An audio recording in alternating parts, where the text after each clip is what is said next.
যখন কোনো মানুষের উপর বিপর্যয় আসে, সেটা হয় পরীক্ষা অথবা একটা শাস্তি।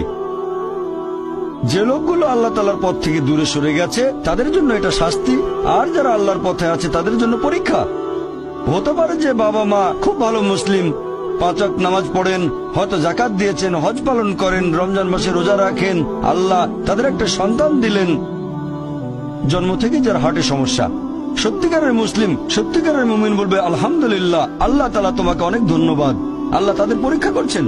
আরেকটা লোক যে কৃতজ্ঞ নয় আর এই পরীক্ষায় হয়তো পাশও করবে না, সে বলবে কেন, সে লাফালাফি শুরু করবে, আল্লাহর কাছে অভিযোগ করবে যে কেন আল্লাহ তাআলা আমাকে এমন বিকলাঙ্গ সন্তান দিলেন জন্ম থেকে যার হার্টে সমস্যা। আর পরীক্ষা যত কঠিন পুরস্কার তত বেশি, পরীক্ষা যত কঠিন পুরস্কারের পরিমাণ তত বেশি।